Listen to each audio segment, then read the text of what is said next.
It is 3:47 a.m. and you are 38 years old, and you do not recognize the decade you live in. You are sitting at a small kitchen table.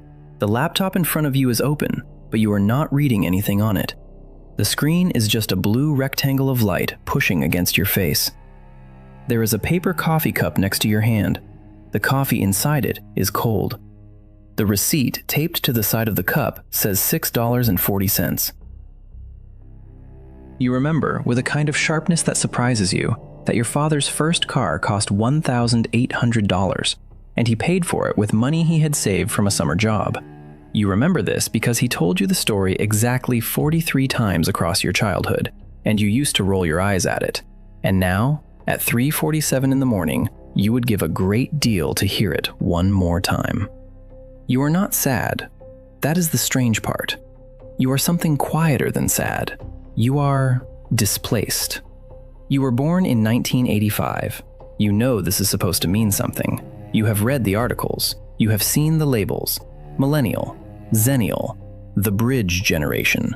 The last generation that grew up without internet and the first generation that had it before adulthood. You have worn these labels like coats that almost fit. None of them have ever fit cleanly. In the room above you, the apartment is asleep. You can hear the refrigerator humming, the way refrigerators have hummed for 40 years, since before you were born, since before your mother was born. The hum has not changed. Almost nothing else has not changed. You think about the kitchen you grew up in. There was a corded telephone on the wall, beige, with a long curling cord that you would wrap around your wrist while you talked to your friend Devin Marsh after school. There was a television in the living room with a wood grain frame and a small red light that turned green when you pressed the button. There was a Walkman in your backpack with a tape of a band whose name you can no longer say without people looking at you with a face that says you are old. You are not old. You are 38. But the references you carry are starting to feel like they belong to a museum, and you do not know how to put them down. You think about the kitchen you sit in now. There is no corded telephone. There is no television with a small red light. The Walkman is somewhere in a box in a closet, and you have not opened the box in 9 years. And you are not sure if the tape inside still plays, or if it has dried out and gone silent. The phone in your pocket can do everything the corded phone could do, and everything the Walkman could do, and everything the television could do, and it can do 100 things you did not know you would ever need, and you use it constantly, and you do not understand it. This is what you mean when you say you do not recognize the decade. You live here, you participate, you buy the coffee, you scroll the feed, you answer the messages. But there is a part of you that is still standing in 1994, holding a corded phone and waiting for Devin Marsh to call back. You tell yourself this is normal. It is not normal. Wes Calder is telling you a story. Wes Calder is the one who pulled the studies, who sat with the data, who walked across this hallway with you. Wes Calder was born in the same narrow window you were, and Wes Calder spent 6 years asking the same question you are asking at 3:47 a.m. The question is not, why do I feel this way? The question is, why does no one have a name for what I feel? You are about to find out that someone did. Several people did. They have been writing it down for 30 years. You just have not seen the page yet. Stay with me. You are 22 years old and you are at a party in a basement apartment in a city you have just moved to, and someone makes a joke about a movie that came out the year you were born, and you laugh because you understand it. And then someone 3 years younger than you makes a joke about a video on a website you have not heard of yet, and everyone laughs, and you laugh too, half a second late, and you feel it for the first time. The half second, the translation lag, the small invisible delay between the room and you. You do not call it anything. You go home. You forget about it. You are 25 years old and you are at a different party, and you tell a story that ends with you saying, quote 0, and a 23-year-old looks at you with a face that is neither hostile nor warm, just curious. The way you might look at someone speaking a language you have heard of but never studied. You rewind the tape.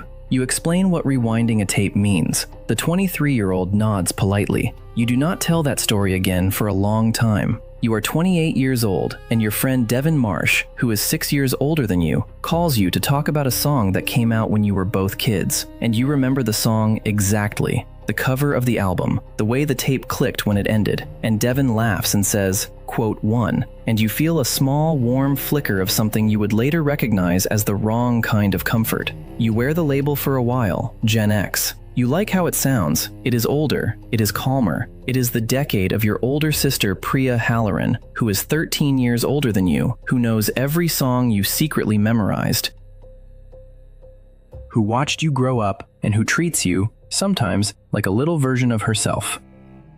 You are 31 years old, and your younger cousin, Marcus Rell, who is 12 years younger than you, is showing you how to use a new app on your phone, and he says, quote, "2, and you laugh because he is 16 and he thinks 31 is old, but a small part of you is not laughing, because you understand, somewhere underneath, that what he means is, quote, 3.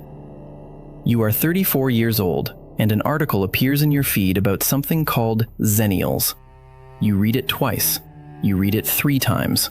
The article describes a person born between roughly 1977 and 1985, raised on tape and matured on internet, fluent in analog childhood and digital adulthood, holding both worlds in one body. You feel something very specific reading the article. You feel seen. You feel relieved. You feel, for the first time in years, that there is a word for what you are. You start using the word. You tell people, casually, quote 4, you wear it like a badge. You think the badge has solved something. You think you have found your people.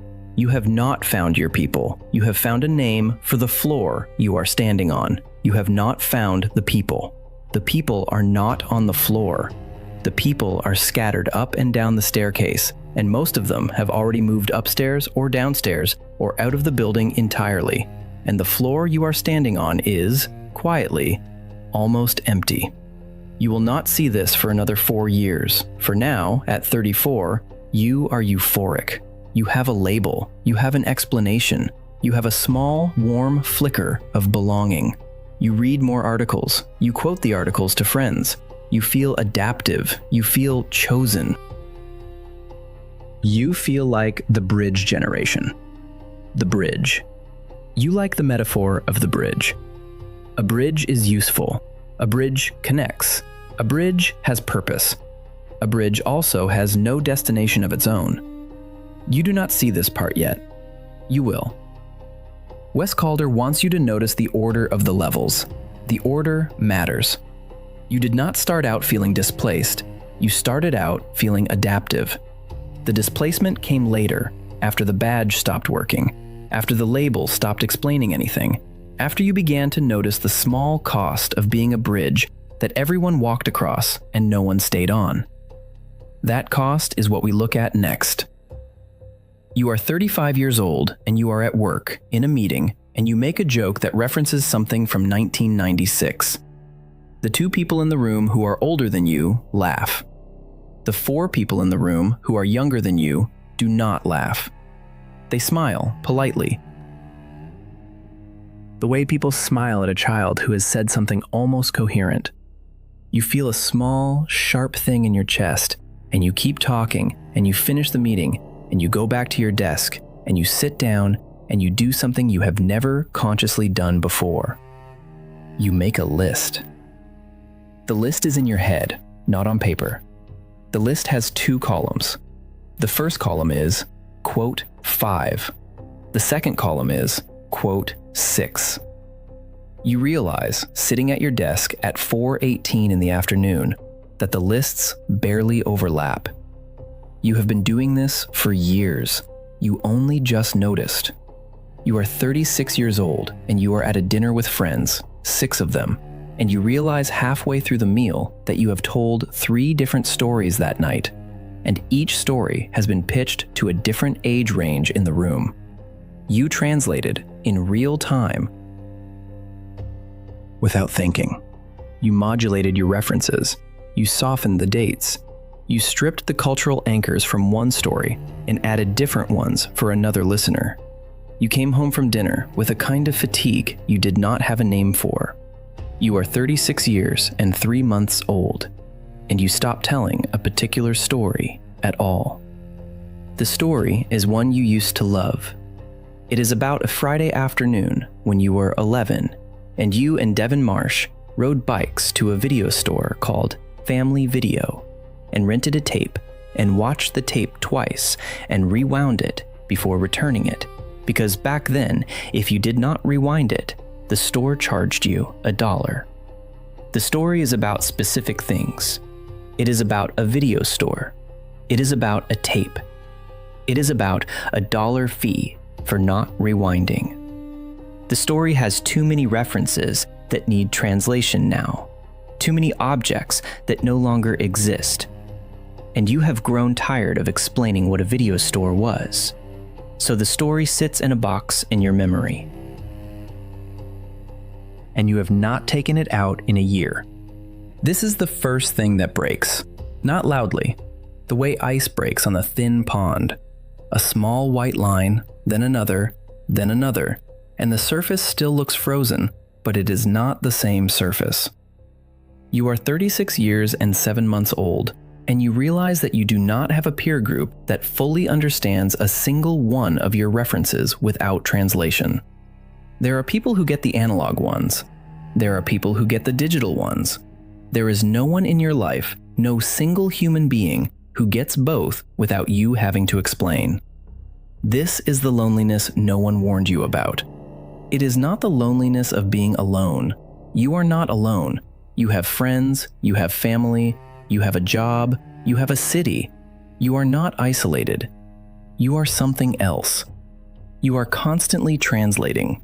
You are an interpreter for your own life. You are 37 years old and the 11 months begin. The 11 months are the months in which you slowly, almost invisibly, begin to filter yourself. You stop volunteering certain stories. You stop making certain jokes. You stop bringing up certain memories.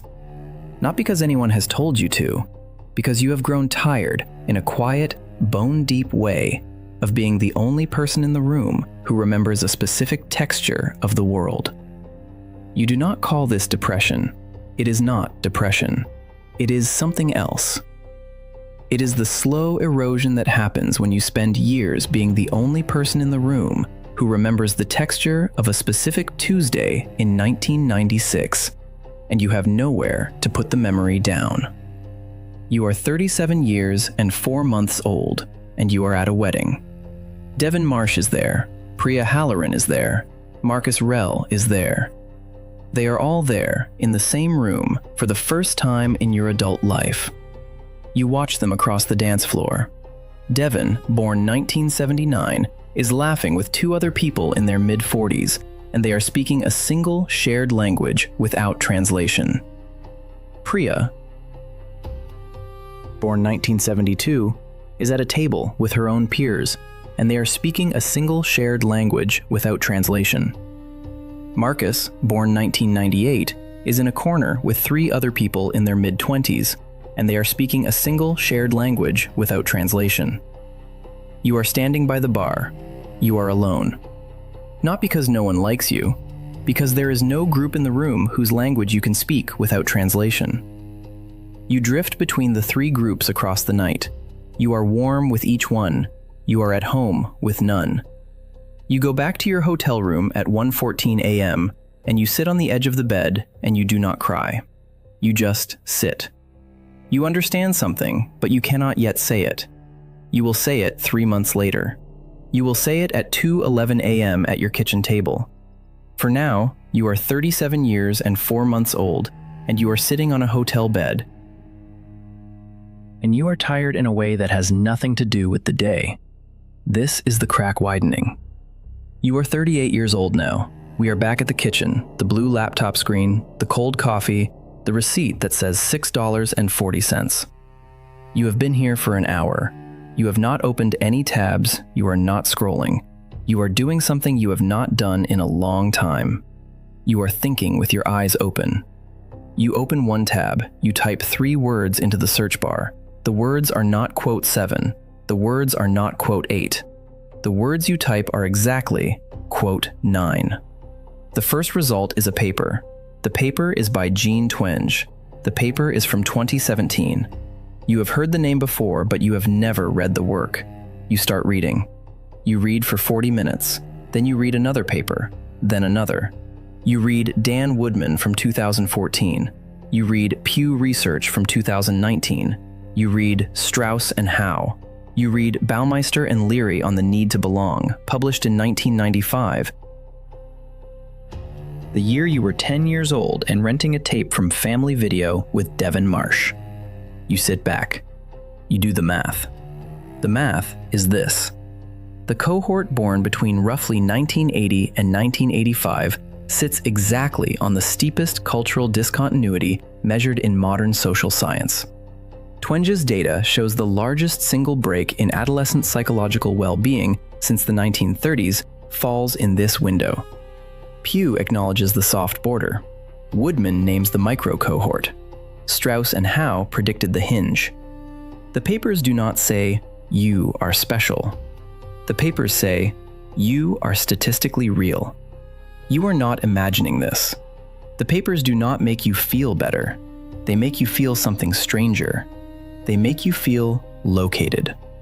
For the first time in your adult life, you can point to a place on a graph and say, "I am there." The badge cracks. The badge said, "I am the bridge generation, and that makes me adaptive, chosen, special." The data says, you are the hinge, and the hinge carries a measurable psychological load that the surrounding cohorts do not carry. You read the load. You read about dual belonging fatigue. You read about reference translation cost. You read about the specific loneliness of cohorts that sit on cultural, technological transition points. You read that the people who feel this most acutely are not weaker than other people. They are simply standing on the seam where 2 fabrics were sewn together, and the seam runs through their chest. Something breaks inside you. It does not break loudly. It breaks the way a long-held breath finally leaves the body. Devon Marsh is not carrying this load. Priya Halloran is not carrying this load. Marcus Rell is not carrying this load. They each belong cleanly to one fabric. You belong to the seam. The badge is gone. What replaces it is not an answer. What replaces it is a description. You sit with the description. It is now 4:42 a.m. You are 38 years old, and you have just learned, formally, that the thing you have been carrying for 15 years has a name and a shape and a measurable size, and you are not the one who invented it. You close the laptop. You do not feel better. You feel honest. You sit at the kitchen table with the laptop closed. The room is darker now. The blue light is gone. There is only the small yellow bulb above the sink, the one you left on when you came in, and the hum of the refrigerator that has hummed since before your mother was born. You do not move for a long time. This is the part no one writes about. This is the part that comes after the diagnosis, but before the action. You know what is wrong. You know you cannot fix it by going back. You cannot make the world reconverge into one shared decade. You cannot unlearn what you have just read. And you cannot, in this moment, do anything about it. So you sit. You think about Devon Marsh. You think about how Devon does not lie awake at 4:42 a.m. searching for the name of a feeling. You think about Priya Halloran, who has known her people her whole life. You think about Marcus Rell, who has never had to explain a reference twice. You think about all of them with a kind of clean, unjealous sadness, and you understand something you have never said out loud. You say it now, to no one, in a voice barely above a whisper. I do not have a generation. I have a hallway. The sentence sits in the air. You do not take it back. You do not soften it. You let it be true. You think about the hallway. You picture it, A long hallway with 7 doors. Behind each door is a decade. Behind one of them is your childhood. Behind another is your adolescence. Behind another is your present. None of the doors are yours. The hallway is yours. You used to think the hallway was a problem. You used to think the goal was to pick a door and walk through it and become a person who lived in one decade. You used to envy the people behind the doors. At 4:54 a.m., sitting at a kitchen table in a city you moved to 15 years ago, you stop envying them. You do not yet love the hallway. That comes later. That takes years. But you stop fighting it. You are 38 years old and you are giving up the war. You are not late. You are not early. You are between. The mantra arrives in your head fully formed. You do not know where it came from. You do not know if you read it somewhere or if you wrote it yourself just now. You say it again, quietly. You are not late. You are not early. You are between. Something in your shoulders releases. Not all of it, not even most of it, but enough that you notice. You go to bed at 5:11 a.m. You sleep for 4 hours. You wake up at 9:23 a.m. The world is the same world. Nothing has changed externally, but you have stopped waiting to belong. This is the floor where most stories of this kind end. Diagnosis plus acceptance equals peace. But Wes Calder is not telling you that story. Wes Calder is telling you the truer one. Acceptance is not the end. Acceptance is the doorway. What you do after the doorway is the rest of your life. So we keep walking. It is a Tuesday afternoon. 3 weeks have passed since the kitchen at 3:47 a.m. You have been quieter at work. You have been kinder to yourself in small, invisible ways. You have not yet told anyone what you read. You have been carrying it alone, the way you have always carried things, the way the in-between cohort tends to. You sit down at the same kitchen table. The light is different now. It is 2:36 p.m. and the sun is coming through the window at an angle that makes the paper coffee cup, still on the table from this morning, look briefly beautiful. You open a notebook, not the laptop, a real paper notebook with a pen. You write 4 names. The first name is your own. The second name is Eleanor Vance. Eleanor is 41 years old. Eleanor was born in 1982. You have known Eleanor for 6 years, and you have never asked her if she feels what you feel. The third name is Theo Brennan. Theo is 39. Theo was born in 1984.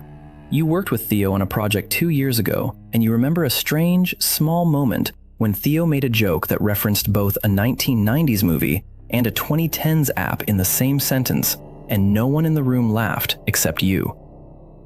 The fourth name is Ren Michaela. Ren is 43, born 1980, sits on the older edge of the seam. You met Ren at a conference in 2019, and you have not spoken since, but you remember her saying something offhand that has stayed with you for 4 years. I feel like I'm standing in a doorway, and the door is the room. You look at the 4 names. You pick up your phone. You call Eleanor Vance. She picks up on the 3rd ring. She sounds surprised.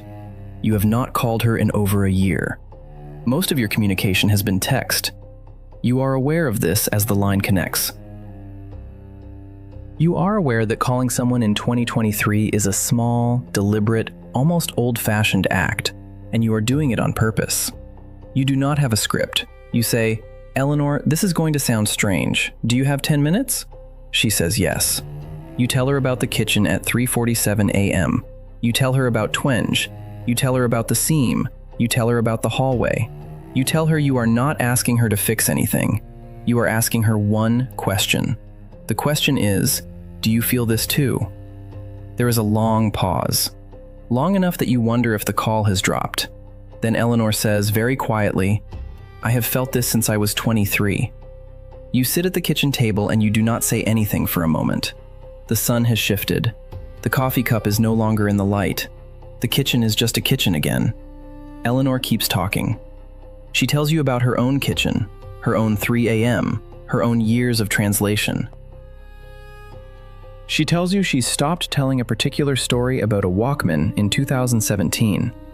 She tells you she has, 3 times in her life, tried to find other people who carry the seam, and she has not, until this phone call, found one who used the same word for it. You talk for 47 minutes. When you hang up, you do not feel cured. You feel something simpler. You feel less alone in the hallway. This is the action that has no drama. There is no music swelling. There is no scene where you announce a new identity to the world. There is just a Tuesday afternoon, a kitchen, a notebook, 4 names, and 1 phone call. You call Theo Brennan the next day. Theo cries on the phone. You did not expect that. Theo is the most composed person you know. Theo cries for 2 minutes and then says, "I thought I was the only one." You call Ren Michaela on Thursday. Ren laughs, a small, dry laugh, and says, "Took you long enough." You did not start a movement. You did not build a community. You did not launch a podcast. You called 3 people. That is the entire action. The grief is small and specific. You grieve the version of yourself that wanted to belong cleanly to 1 decade. You grieve the badge. You grieve the years you spent translating without knowing you were translating. You grieve the stories you stopped telling. You sit with that grief for a few weeks, and then you stop carrying it as a weight and start carrying it as a fact. The lightness arrives without warning. It arrives on a Sunday morning, 6 weeks after the kitchen at 3:47 a.m., while you are walking to a corner store to buy bread. You notice that you are not translating in your head. You are just walking. The street is the street. You are 38 years old. You are between decades. You are alive in a Sunday morning. You buy the bread. You walk home. You make toast. You eat it standing at the kitchen counter, looking at the same window where, 6 weeks ago, the pre-dawn dark held a version of you who did not yet have a name for what was happening. The toast is just toast. That is the lightness. Not joy, not triumph. Just the absence of a weight you had been carrying so long you forgot it was a weight. You are 39 years old now. A year has passed since the kitchen at 3:47 a.m. You are sitting at the same table. The laptop is closed. The light is the soft afternoon light of late spring. There is no coffee cup on the table. You have made tea instead, in a real ceramic mug, and the steam is rising in a thin line that catches the light. You understand something now that you did not understand a year ago. The syndrome was never the symptom. The symptom was believing belonging had to be a decade. You spent 15 years searching for the door. You climbed the staircase looking for the floor that was yours. You read the labels. You wore the badges. You translated every day in every room because you assumed the goal was to fit somewhere fully. The goal was not to fit somewhere fully. The goal was to recognize the hallway as a place. A hallway is a place. People live in hallways. People have always lived in hallways. The hinge generations, the seam cohorts, the in-between people across every century, they have always carried this load, and they have always, when they did the work, become the translators that the rooms on either side needed. Devin Marsh does not need a translator. Devin belongs cleanly. Priya does not need one. Marcus does not need one. But the rooms behind the doors are not the only places where life happens. Life also happens in the corridor. The corridor is where the rooms meet. The corridor is where the languages cross. The corridor is where someone like you, born in 1985, stands at 3:47 a.m. with a cod people like you in for centuries, every time the seams have shifted, every time the rooms have been rebuilt. I would tell you, the hallway is not a punishment, it is a position. I would tell you, stop looking for the door, start learning the corridor. I would tell you, finally, the words that arrived in your head at 4:54 a.m. and that you did not know yet would carry you for the rest of your life. You are not late. You are not early. You are between. It is 3:47 a.m. and you are 38 years old, and the hallway is the home. You close the laptop. You finish the coffee. You go to sleep. The refrigerator hums. The world continues. You are still here. You will still be here tomorrow. The corridor is long, and you have a long time to walk it, and for the first time in 15 years, you are not walking it alone. Stay with me. Season 2 begins where this one ends, with what you build in the hallway, once you have stopped waiting for the door. Wes Calder.